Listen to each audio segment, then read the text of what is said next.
The city of St. Petersburg has been well known throughout history as a trade gateway for Russia. And of course today, connectivity is the key word for any economy to thrive. And it seems Russia knows this very well. The Eurasian Economic Corridor is one of those examples. Russia is linking itself with the rest of the region. And it wants to involve China every step of the way as an important partner. On those points, I asked Li Baodong, the Secretary General of the Boao Forum for Asia, on all of these issues. Let's listen in.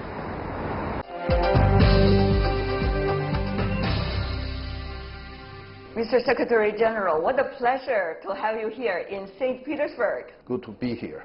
It's great to see you again after Boao, and now we are in St. Petersburg International Economic Forum. So I want to begin by asking you, Mr. Secretary General, some of the profound questions. People have been asking questions about whether we want to have more open world or closed world, whether we want to have win-win situation or a zero-sum game, whether we want to have innovation or old mentality. As someone seasoned diplomat and now Secretary General of Boao Forum for Asia, what do you think? The mankind is a community of shared future, and all countries should get rid of zero-sum game mentality and should embrace innovation, cooperation to work together to find the growth, new growth drivers. And I think it's really important for the countries to be together and to come up with new ideas to make sure that globalization is more open, inclusive, and also balanced, and also make sure that its benefits are shared by all. You know, Boao Forum for Asia is a China-based high-profile international forum. And at this annual conference, we had a great discussion under the theme of Open Asia, Open Innovative Asia for a world of greater prosperity. And also we were very, very honored that President Xi Jinping came over. And also he addressed the opening ceremony, and he made marvelous, very impressive statement, and he just confirmed the Chinese government's commitment to open economy. For many years, we have seen multilateralism is challenged, and there are many opinions, many comments, even books on that. In my view, the key question is the functioning of a global mechanism is not adapted to the changing reality of globalization, and even left far behind. Yes. On economic front, with the end of Cold War, globalization has entered into its new era, and its complexity and also uncertainties, consequences have been underestimated or ignored, intentionally or unintentionally. And it's a very complicated question. Development model cannot be imposed by saber. Good governance cannot be transplanted by outsiders. Right. If you look at China and Russia, Mr. Secretary General, there are a lot of things happening. Right now we have St. Petersburg International Economic Forum. The Vice President of China, Mr. Wang Qishan, is here to attend. Later, likely President Putin coming from Russia going to visit China on a state visit. And then later there will be a CO summit being held in Qingdao in China. So you see a lot of interactions between the two sides. People wonder though, Mr. Secretary General, what exactly is the nature of this bilateral relations now, Russia and China, particularly current stage? Well, China and Russia, they are very close neighbors. And also they're major emerging market economies in the world. they make, I think, their own contributions to the world growth. And also, in their own ways, they promote the peace, stability, and also the development with their bilateral ties with other countries in the world. There are many ways that both countries can work together to make contributions to peace, stability. Both countries, they are the permanent members of the Security Council, so they worked very hard to safeguard the role and authority of the UN, and also to uphold the UN Charter. Are you talking about Syria? Are you talking about DPRK? Are you talking about what exactly are you referring to? On these, hotspot issues, both countries work very closely with each other, and to give solutions, to make contribution to the solutions of regional and international hotspot issues, as the issues you mentioned, Syria, and also DPRK nuclear issue. You serve in the UN as the ambassador to the UN for quite some time. What is your working relationship with the Russian ambassador to the UN? How is that consultation going on between the two of you? We have very close consultation with our Russian colleagues and also with other countries, members of Security Council, and so there's regular consultations, and UN is a very, very special forum. Yes. And it's not just a talk shop. So sometimes you have to come up with some idea to maybe form, to develop a Security Council resolution. So there must be very close consultations among all the members of the Security Council. But it's extremely important that China and Russia, be together. And we look at that things from different perspectives, but with one goal, that is to provide a good solution to address international issues, to promote peace, stability in the world. And China and Russia also are major players, and also the members of G20, BRICS, and also APEC. And strongly, vigorously, both countries advocate the free trade, open economy, and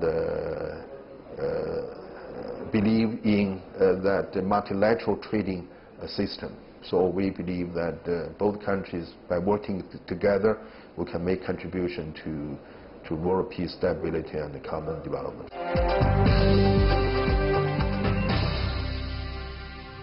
Russia has this Eurasian Economic Community. China originally proposed the idea of Belt and Road Initiative. It is supposed to be a global connectivity.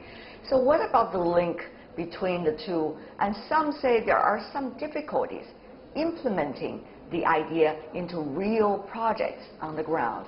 What is your thought, Mr. Secretary General? Well, let's talk about the challenges. Okay. And what may the challenges be? In my view, the growing protectionism and unilateralism, they are endangering the world economic recovery and undermining multilateral trading system with WTO at its core, impose a threat to the world, to the countries in the world. So I think China, Russia, as a major economies in the world, should work together. I see. To safeguard the multilateral trading regime, and also uphold the open economy and fight protectionism. You think they're going to do it? I mean, Mr. Secretary General, as I said earlier, state visit by Russian president to China likely, and then SCO summit, Chinese president going to interact with the Russian president, of course, during that occasion. Are they likely to focus on what you have just talked about, to be able to safeguard multilateralism as China and Russia work together, Mr. Secretary General? Yes, I think this always, on the agenda of the meetings between the two leaders, between President Putin and also President Xi Jinping, because both countries, have a worldwide vision. Yes. And every country, small or big in the world, has a role to play on the international stage. And major countries should take responsibility, make more contribution to the peace, stability, security, development in the world. China, Russia, the two countries are on that track. So I'm very confident in the relationship between the two countries. I think this relationship, can benefit the peace, stability, and also the development in the world. Yeah. Before we go, two more questions. One is about Russia is going to host the World Cup. And you see a lot of efforts made by Russia over the past few years, despite sanctions, trying to put itself back onto the map. How much will these efforts, from your perspective, Mr. Secretary General, be able to help Russia to be more functioning on multilateral platforms? Well, World Cup I think, has already catch the eyes of the world. Are you a soccer fan? Yes. So to my knowledge, everything goes very smoothly so far as the preparation for the World Cup, by Russia, and they have the blessing. I wish all the best for the people in Russia to have a very successful game. Not only blessing, but I guess you will be one of the viewers. Next match will be not only big match for Russia, I think for the whole world. So everybody in the world should support Russia to have a successful game. Now, Mr. Secretary General, as you may know, China is in full gear preparing for the SCO, the Shanghai Cooperation Organization Summit in Qingdao early June. I mean, now I understand you're working as the Secretary General of the Boao Forum for Asia, but still, as a seasoned diplomat, as someone who has devoted decades of your time on multilateral platforms, what do you think could be some of the key for success when it comes to this SCO summit? I think that good world governance, economy, and counter-terrorism, these important international issues will be on the agenda. And I think just now we talk about how people they look at the world situation. So good governance for the globe is very, very important. So that the pillar rule of law is the pillar of globalization, is global governance, good governance. How people think about the governance, how effective that the global governance can be. So this is the question must be answered. There must be solutions. So we got to to bring people together and make sure that we have good understanding what is the rule of law for the international order, and how can we come up with ideas to strengthen the good governance of the world.